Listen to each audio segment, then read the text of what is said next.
Let's talk about the most beautiful form of chaos, the art of detachment, where you learn to watch the world burn without feeling the heat.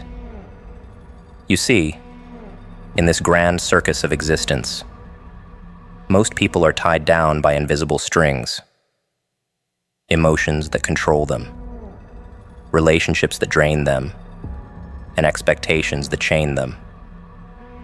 They're all dancing to someone else's tune, thinking they're free while their puppet masters pull the strings of their happiness. But here's where the real comedy begins. The moment you realize that attachment is the greatest illusion of all.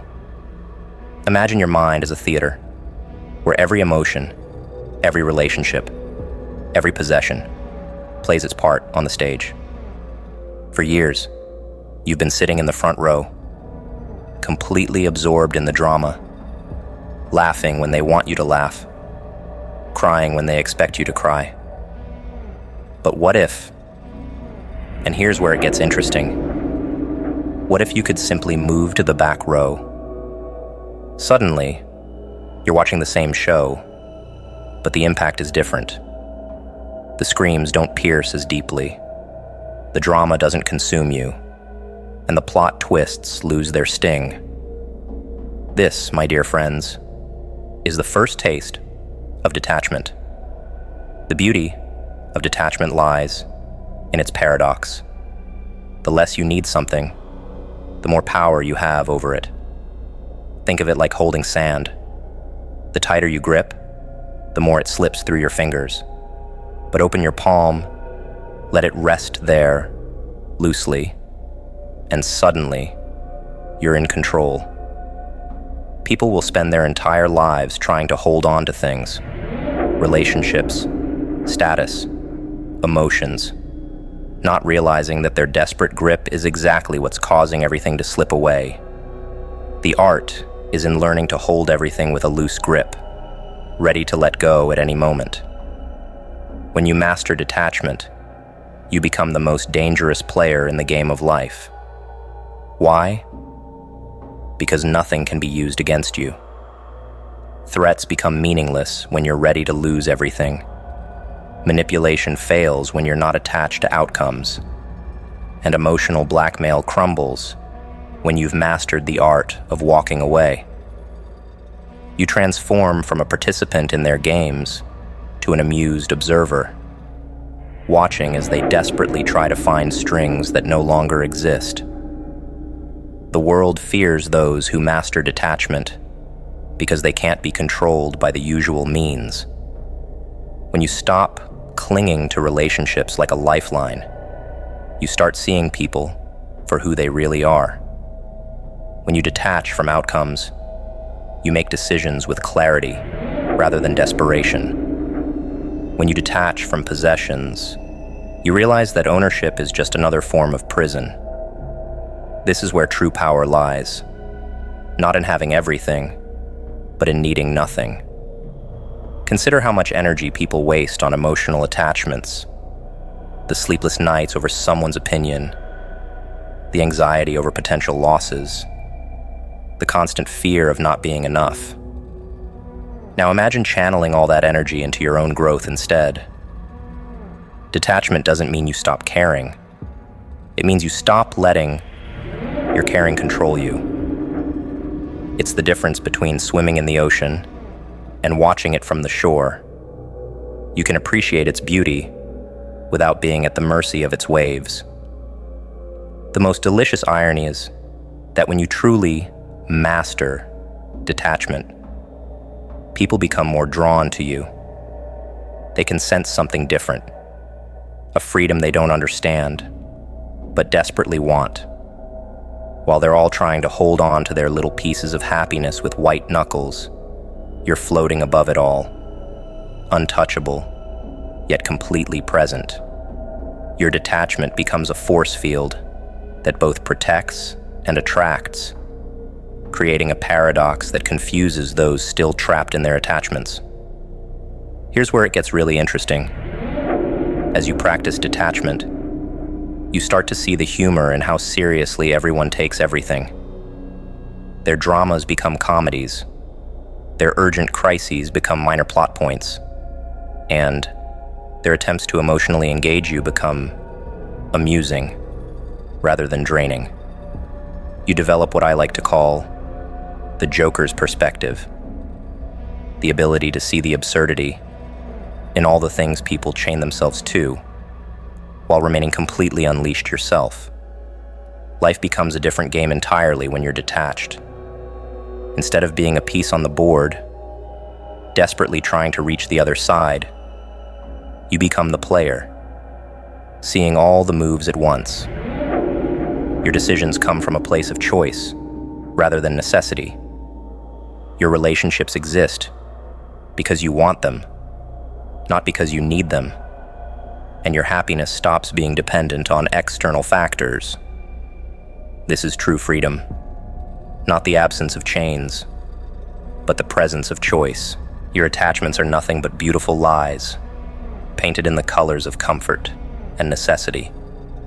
Every connection you forge, every possession you cherish, every belief you hold dear, they're all contributing to the grandest illusion of all, the illusion of control. But here's the delicious irony. Your attachments aren't protecting you. They're blinding you.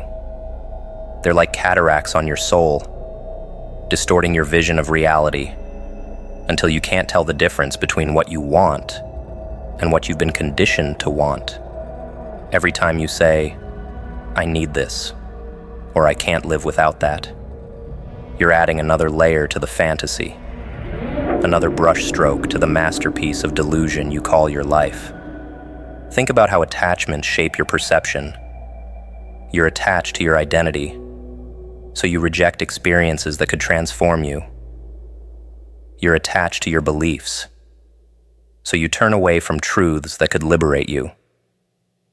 You're attached to your pain, so you resist the healing that could set you free. Each attachment is like a filter, distorting your view of reality until you're living in a fun house of mirrors, surrounded by reflections of your own expectations. But what if you could shatter those mirrors? What if you could step out of the fun house and see the world as it truly is? Raw, unfiltered, and gloriously real. Your relationships, your career, your possessions. They're not just things you have. They're things you've allowed to have you. They're the puppet masters pulling your strings, making you dance to tunes you didn't choose. But reality? Reality doesn't need your belief to exist. It doesn't need your approval or your understanding. Reality simply is, in all its brutal, beautiful clarity. And the only way to see it, to truly experience it, is to cut those strings, one by one. To stand naked in the storm of existence, free from the umbrellas of illusion we call attachments. The greatest magic trick society ever pulled was convincing you that attachments make you stronger, when in fact, they're the very things keeping you weak. They're the comfortable chains you mistake for jewelry, the invisible walls you mistake for safety. Every attachment is a contract you've signed with fear. Fear of loss, fear of change, fear of being truly, radically free. But what if the very things you're afraid to lose are the things preventing you from gaining everything? What if your attachments aren't protecting you from the chaos, but protecting the chaos from you? Your mind is like a theater, and attachments are the scripts it follows, the roles it plays, the stories it tells itself to make sense of a senseless world. But what happens when you fire the playwright? What happens when you tear up the script and step into the improvisation of real life? That's when you discover that reality isn't something you can prepare for. It's something you can only experience when you stop trying to control it. Each attachment you release is like removing a filter from your lens, allowing you to see more clearly feel more deeply, live more truly. And so, as you stand at the crossroads of attachment and freedom, remember this: every illusion you cling to is a reality you'll never experience. Every comfort zone you refuse to leave is a universe of possibilities you'll never explore. Every attachment you maintain is a prison cell you've built with your own hands. But the key to that cell? It's always been in your pocket. The power to walk away, to let go, to embrace the beautiful chaos of reality. It's been yours all along. You just needed to be crazy enough to use it. The truth is, we're all addicted to our illusions because reality seems too sharp, too bright, too real. But that's exactly why reality is worth pursuing. It's in those moments of pure, unfiltered existence, when you've stripped away all the should-bes and could-bes and must-bes, that you finally understand what it means to be truly alive. Reality isn't something you can possess. It's something you can only experience when you stop trying to possess anything at all.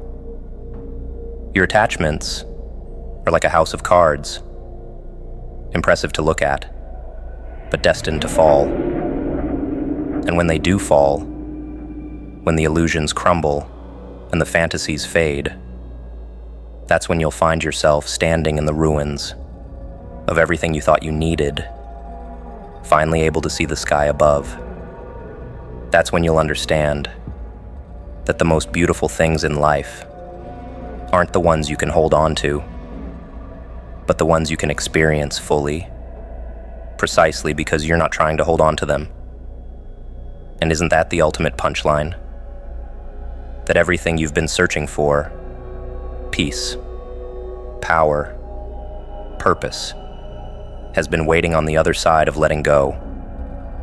Every attachment you release is a step closer to seeing reality as it truly is, not as you wish it to be.